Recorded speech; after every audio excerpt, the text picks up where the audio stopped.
everybody, and welcome to another episode of That Podcast. Enjoy the show. Well, yes. What else are we talking about today? I brought some stuff to share a little bit about. One of them is I want to talk about our new summer sermon series book read-along. Yeah. And if you go to atonement.live, we still have a link on there to order this book, right? Mm-hmm. During the summer, we have a sermon series that's really aimed at youth and families with teenagers.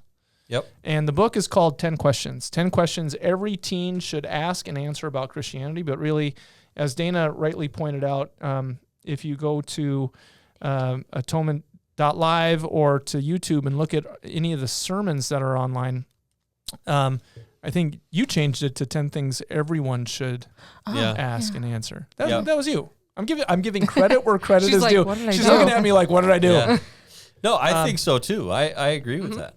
Yeah. So what's great about this book, it's from Rebecca McLaughlin. I don't even know if I'm saying that right. How do you say this? McLaughlin? McLaughlin? I don't know. Is that Sarah's sister? Is it one of those words where UGH makes a f sound rather than a McLaughlin? McLaughlin?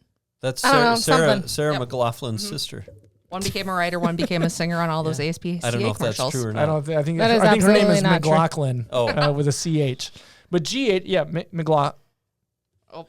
Rebecca. Anyways, whatever. Anyway, and we've had other sermon series based on books that she's written. In fact, the pre-book that is much thicker than this one. This is a shorter read, and this is updated from that one. Was called Confronting Christianity, which was like the best book to download for 2020. Like a lot of people read it, and the reason why I think it's a really good time to have this book is because there seems to be like a shifting in our culture that's been happening. And it's now 2025, so we're a quarter into the 21st century, and it's almost like we're coming out of this misty haze of nihilism.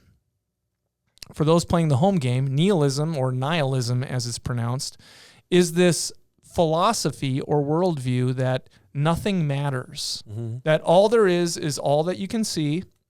There is no meaning, there is no purpose, there is no life after death, there is no God, there is no heaven, there is no hell, yada, yada, yada. It became a big thing in the 2010s and was, I guess, kind of promoted culturally by a handful of writers that became known as like the four horsemen of new atheism. You had a guy named Christopher Hitchens, Richard Dawkins, now I'm blanking on the other two. There was more than two. There was like 5 of them. I think there was a guy named Denton, Ayan Hirsi Ali, who's a very famous thinker. Okay. Has just recently converted to Christianity. Okay. But she was in that same boat, and a lot of it was kind of a response of the entire world to the events of 2001, and the idea that religion is toxic and makes people do toxic things is kind of like a response to the extreme Muslim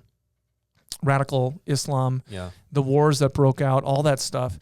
But also this idea that now that we're in the 21st century, we're finally going to become enlightened. We're going to leave the old things behind of religion and God and so on, and we're truly going to be an enlightened culture, and we'll just keep getting more technologically advanced, and before you know it, utopia will break out. Well, we've had a quarter of this kind of thinking, a quarter century of this kind of thinking, 25 years, and what we've discovered... People certainly seem to be happier. Oh, they sure do, don't they? Oh, happiness is run amok. It's so sick. I'm so tired of smiling all the time. No, what's actually happened is the inverse of that when what we end up having is an epidemic in meaning. No one knows what their meaning is, and so if you don't have anything to rely on and to give you purpose, the top topic or the way we talk about it is find your own truth. Look inside yourself and discover who you really are. That has turned out to be a worldview that's been found wanting. And you have a whole generation specifically of young men who don't know how to be men. And I don't mean that to be like stereotypical, like toxic masculinity. What I mean is that there's also been like a generation of boys who've not had father figures in their home to show them how to be a good man. Yeah. And so as a culture, we don't know what that means. There's more of a sense of being a woman and celebrating what womanhood means, even though we don't even really understand what that means either. So there's this whole loss of meaning. So find your meaning inside of yourself. And so the questions that she raises, these 10 questions, are not questions that Rebecca McLaughlin comes up with, but questions that she says the church needs to be able to answer these. And does have answers to these because what has been said about the church and about Christianity are straw men. And she gives all kinds of examples. So I just want to go through these 10 questions and ask you guys about these questions and your thoughts on them. And join us this summer in worship. Join us online or just come to Atonement, 9 and 10:30. Yeah. If you're a lake person, take us with you to the lake. If you miss one, you can go back and watch it Bring later. your laptop. Yeah, they're all going to be online. And these are 10 great questions that, having two teenagers, one who's no longer a teenager, but having had two teenagers, these are the questions that had come up often indirectly in my own home. So here we are. And tell me if these questions resonate with you, because I think they're questions that everyone asks and wonders about. Big one. How can I live my best life now? What does the best life look like? That's Do you think? Super Bowl win. The Broncos are the Super Bowl, Yourself baby. personally, or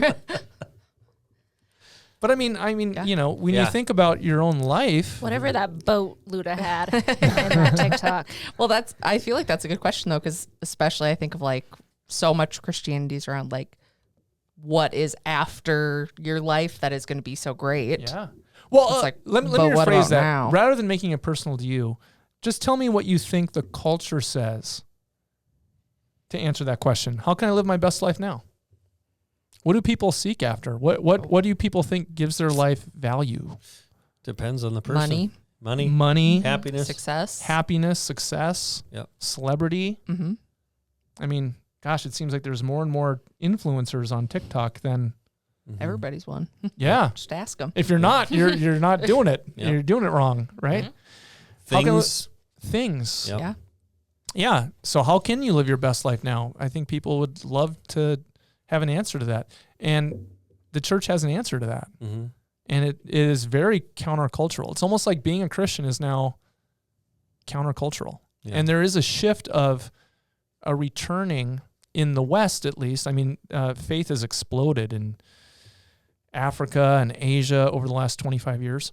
But there's like this shift that's happening because this nihilistic worldview, this materialistic worldview, that all there is matter and we're all just atoms and that's it, really hasn't been satisfying for people. So after we talk about that, we're going to talk about, isn't Christianity against diversity? So what's diversity? Any thoughts? Different. Different. Diversity, that's a good thing, right? Mm-hmm. People who aren't all the same, Yeah. right? Right. Is Christianity against that? No. No. Well, you're a Christian, so of course you're going to say that. Do you think the culture thinks that? Yes. What do you think that the culture Well- thinks about Christianity when it comes to diversity? I think American culture, Yeah. because that's the big thing of like, right now, we have two different types of Christian in America. And so, but people don't really think about it as being two different. It's just you're all the same, but the one side is the winning side of like, if. I would also say see. too, like Yeah. that there's So especially you actually had three worldviews there. You Yeah. just said one type of Christian, another type of Christian, and then everybody else looking at Yep. and discerning what is Christianity, and Yeah. whatever the dominant view of Christianity is what they see. Yep. And what would you say is can you flesh it out a little bit more? Like, what are the two different Christianities? Basically, MAGA Christianity and then just like Christians. Like, Okay. being a Trump supporter and using So- Christianity as a way to justify that and the the negative, weaponized. the weaponized of like, So Christianity being tied specifically Specifically to to- Donald Trump yep. and or right-wing politics. Yep. Gotcha. And then, but because they're so loud and they have their opinions, no one looks at the Christians as being anything other than that. Separate from that. Yeah. Yep.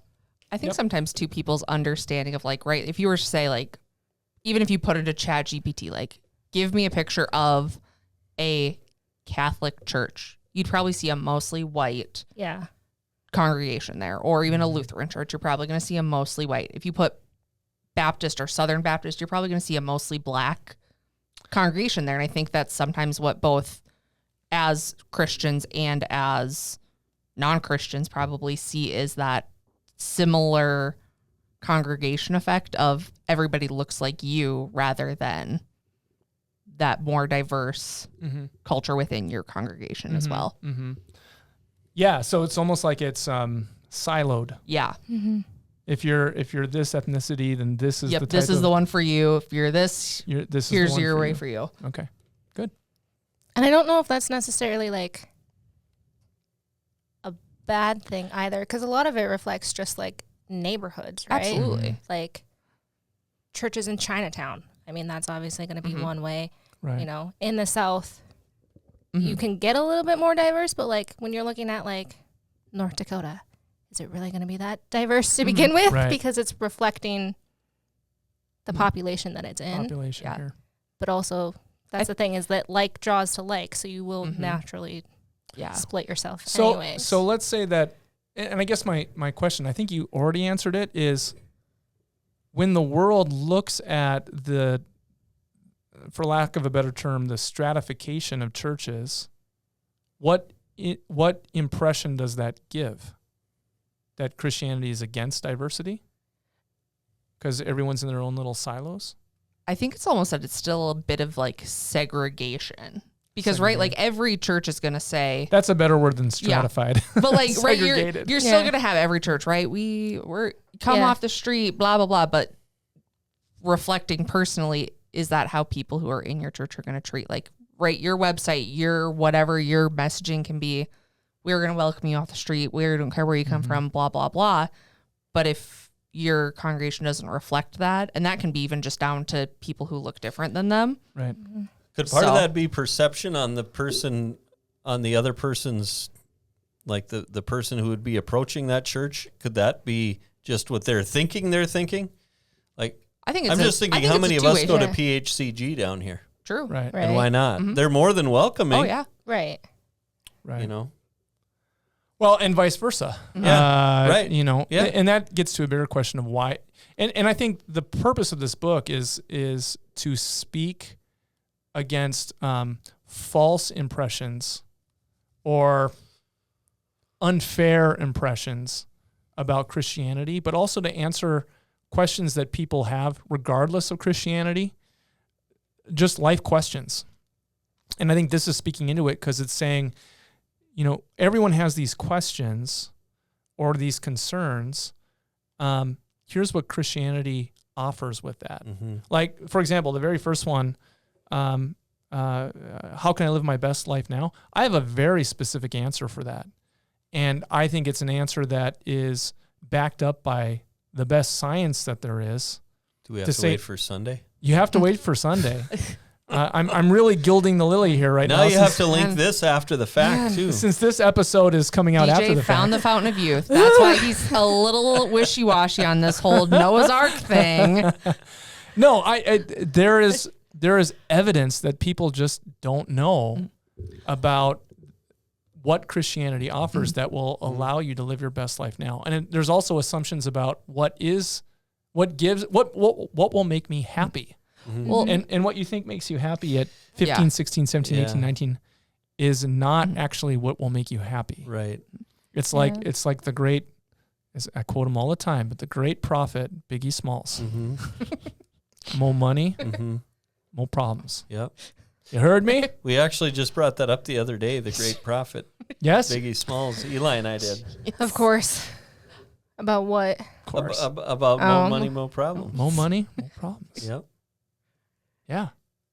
Well, and I was going to say really quick too with this, some of the things that we're talking about here is the hard part of Christianity versus church, because the church is people and people are sinners and we're going to forever get it wrong. Yes. And I feel like a lot of these questions, because I know what they are like a lot of the preconceived, like, moral superiority that people think Christians have of like, I am a Christian, I am Oh yeah. de facto Yes. better Yeah. than anything else. Right. I'm already We- steps ahead yes. because, like, thanks Yeah. Jesus, he got me fast passed. Well, and you know- Anybody cannot be better than me who believes, like that sort of thing. I feel like relates to it of like any of those questions of like, well, what about this? Does Christians? And you're right, because the new atheist movement post 2000 was a building up and kind of a cultural strike against false Christianity,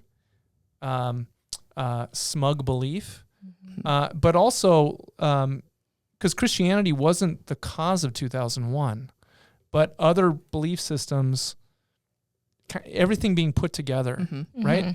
And so what you say is absolutely true.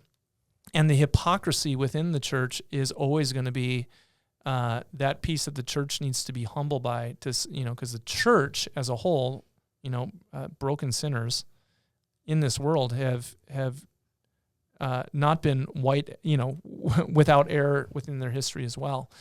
But I think that the last 25 years has brought a realization that, wait a minute, what we've been railing against as a culture is not actually what Jesus is about or what the Bible is about. So I almost think there's like this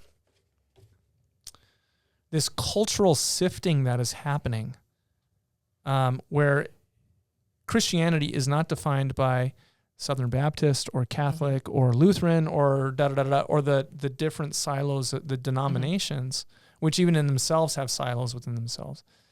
But that there's almost like a redefining that Christianity means following Jesus, and it has some presuppositions to it, such as to be a Christian means that I believe that the Bible is true. To be a Christian means that I believe that Jesus Christ is my Lord and Savior, and that he is the way, the truth, and the life for everyone. Mm-hmm. I do believe that he died on the cross, and because he died on the cross, even though I'm broken and I'm a sinner, I'm reconciled to God through faith in Jesus, and only through faith in Jesus. Not because of anything that I've done or failed to do, because in this life I'm still not perfect by any means. I'm still a sinner, and I need a Savior. And that I believe that Jesus Christ will come again to judge, we use the language judge the living and the dead, but that he'll come again and set everything right. Mm-hmm. And what that means is that this old way of life, this sin, death, the devil, suffering, all the stuff that even the new atheists really railed against, because the underlying question that drives everything is always the question of suffering. And the question of, can God be good or great? I've been listening to Christopher Hitchens debate the great John Lennox, who I love to death. John Lennox is my hero. Is that Annie's dad? He's probably not. But I don't know, Google it. Watch him be right, though, if he does. John Lennox is 80-something years old. And you guys know who Christopher Hitchens is, right? No. Okay. He passed away, but he wrote this book called God Is Not Great, how religion poisons everything. And he was like this. You talked about him before? I've talked about him and Richard Dawkins, because those are the ones that I know. Because I was really like, well. you just said all that. I was like, deja vu. Sounds familiar. And if you read the first chapter, he shows up in the first chapter. Oh, okay, maybe that's what it is. Anyway, he was really well known in his time, but he got sick with cancer and he ended up dying. And when he was dying, he didn't turn back on anything that he said, but he was thankful for the Christians that cared for him and prayed for him and loved on him when he was as sick as he was. Anyway, he was kind of a driving intellectual voice during the time where the culture was like, yeah, and very aggressive toward any form of Christianity in the West. I'm talking Europe and the United States and so on. And this is, we're experiencing kind of the end of this through the first quarter of the century, the 21st century. You gotta stop saying that. Is that confusing? It's just no, they just don't like it being a quarter century. I just think 25 years ago was like the 90s. Yeah. And so everything that I'm talking about, you guys really have no idea what it was like before that. No. You have no idea what the culture was like before that. Whereas we do, us old timers from the 20th century. Yeah. good old days. The last third, fourth, last quarter of 20th century. That was a long time ago. I can't do it. That was a long time ago, DJ. Sarah, what's the problem? Do not make me get you like a pop filter on that mic. I will. I'll buy one.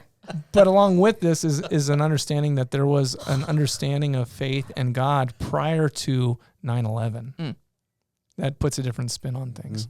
Anyway, okay. So the next question, after isn't Christianity against diversity? I touched on this a little bit from a Christian worldview. My point being, those points that I made, is that if you believe that, regardless of what denomination you're from, if you believe that Jesus Christ is your Lord and Savior, the Bible is true, that he will come again, then we're fine. We're on the same page. We're going to disagree on other things, but that's the heart of the faith, and that's what needs to be conveyed to the world. So this next one is, can Jesus be true for you but not for me? And this is one of those points with Christians, like, how would Christians respond to that? Because, I think there is this idea that the church, and often what I hear about when people talk about Christianity, so that's not my kind of Christianity. I don't see what you see. Yeah. Jesus was a libertarian. But the popular idea that if Jesus is the way, the truth, and the life, and no one comes to salvation except through him, right, well, that's pretty mean to everybody else who's not a Christian. It's a question of justice, I think. Yeah. And how do you reconcile that? What do you guys think of the question? I mean, what does the world say? Can Jesus be true for some people but not for other people? Well, there different people's Jesus. Yeah. Is different. That's Jesus. I was like, that's another thing too. Jesus was a socialist. We had a whole episode. Yeah. Oh yeah. We had a whole episode on this. We've become like The Simpsons. We've done every episode. Yep. Touched on every trend now. Well, I was thinking initially somewhat yes, because there's other religions in the world that, granted, not everybody's going to be a Christian one day. There's going to be other religions. There's going to be people who are Jewish, yada, yada, yada, yada. Yeah. So technically no. Well, and so if the answer is yes, what does that then mean? Or if it's no, what does that then mean? If the answer is no, that Jesus cannot be true for me and yet not true for you, what does that mean? If the answer is yes, that Jesus can be true for me but not for you, what does that mean? See, I didn't like that question. See, I think it's your it's a question of truth. Yeah. It's in my Jesus, he wears his tuxedo t-shirt and he's a very kind Jesus and it's sunshine and rainbows and everybody gets to heaven in my version of Jesus. But that's just because I imagine he's a very caring guy. That's actually tied really closely to the traditional witness of Jesus, in that it's an exclusive claim that is absolutely inclusive. But it doesn't change the fact that Jesus is the truth. That the Muslim is not getting into heaven. The Hindu is not getting into heaven outside of and separate from the work of Jesus on the cross. Now, how you understand that, people will quibble about that. You get to heaven and it's Jesus there. You're going to be like, wait a minute, I don't want to be here. Do you see what I mean? Yeah. That's where it gets kind of nuanced. But what Christianity does not say to be Christianity is that Jesus, Muhammad, Joseph Smith, Krishna, Oprah, that they're all, we're not saying they're all the same and therefore collapsing them into each other, because that's also not honorable to other belief systems. That there's a very real, in the issue with Christianity is that Christianity, compared to every other religion, really the heart of the matter is Jesus. And to be true for everybody as a Christian means that Jesus has to be taken out of the picture completely. Are you following what I'm saying? Yeah. Yep. So, because then it's just generic God, and however you want to define that. So then it becomes a question of, and we'll get into this, can Jesus be true for you but not for me? And how do you answer that? I don't have an answer. I had a good answer and then I lost it, because I think it's I was thinking of it originally of there's three sides to every story: your side, my side, and the truth. And the truth, yeah. So it's your understanding of, right? If I was talking to somebody who's Muslim, right? I hope your belief system brings you to peace and faith, truth, light, whatever that may be. Yep. Mine brings me that. And when we get to the end, we'll get there, and that'll be the truth, the third side of it. Well, yeah, and I guess kind of a worldview thing is that all roads lead to heaven. Yeah. Which they led to Rome. That's probably where they got it. It started with the Romans, and that actually that's very that's an excellent point, because that was actually the Roman worldview. Everything's going to lead there. More the merrier. All religions, it's all good. Mm-hmm. It's all good. Just make sure you pay your taxes to Rome, and we'll be fine. And with Christianity, often Christianity gets confused with ethnicity or nationality or so on. And Christianity does not mean the United States, just as much as Islam does not mean Iran. Right. So that's the question to wrestle with there. Number 4 is, can't we just be good without God? Oh, What do you think? that's a good one. Christopher Hitchens argues, yes, you can. You can. Yeah. It's hard to think about that one because I am Christian. It's like I don't know how to think the other Yeah. way. My question was always, if there's no God and this is all that there is, then what would be the point of being good? Yeah. Right. Well, and I guess I'm apparently just I'm very much in the hereafter thought of it all, but I was like, I think of, without God, you really want your eternity to be in some form of a box, probably in the ground, being warm food. But like I You're don't good even with that. Yeah. Like because that's it. You don't to want. most- You don't want to like. That's your end result. Like you can do whatever you want because at the end of the day, that's just what happens, and you're cool with that. To talk to people who are nihilistic, which is atheism, secular humanism, take God out of the picture. You stop existing. Yeah, a lot of them are just like, well, everything goes black and it's done. It's just So the way whatever happens after, not it's my the problem. way it was before you were born. And Yeah. not everybody has anxiety, and it shows. Yeah. Yeah. But What do you mean you don't think about that? You don't. just constantly. Well, and The sleep paralysis demon doesn't get you. and I would argue that much His name's of Eli. much of the anxiety of our constant, just like you said at the beginning, everyone's so happy. No one is happy. yeah. No. Everyone is stressed out. Everyone is anxious because there is no meaning to anything. Right. And if there's no meaning, you can be as brave and put on the best Well- face as you can. You can put everything on Facebook showing you living the best life, but there's always that question, that the denial of death and the reality that I'm coming to an end. Well, I think it's ironic for me, and I don't know if irony is the right word there, but like, right, the whole, well, I can do whatever I want, so that's why I'm going to be a good person. Like, that to me is the part that doesn't make sense, because it's like, well, I have morals that taught me to be a good person. Right. It's like, well, but why do you have those morals? What's that rooted in? Like, Exactly. getting back to the root of it, I don't think fully connects the dots for the people who think that way. And that is the big realization that's hitting people, especially people who are not religious, but are have been watching the trend of the culture. That even if you're not religious, get religion because it's good for you. Yeah. It's the It actually like, makes you better. yeah.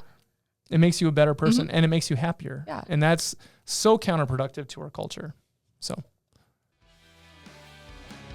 Thanks for joining us for this episode of That Podcast. Don't forget that you can find us every Sunday morning at 9 and 10:30, either here at Atonement, 4601 South University Drive in Fargo, or online at atonement.live or atonementfargo.org. We also have a YouTube channel where you can find our services live, or a wide variety of resources. Again, that's YouTube, atonement.live, or atonementfargo.org. So for all of us here at Atonement, thanks for joining us, and we'll see you next time for another riveting episode of That Podcast.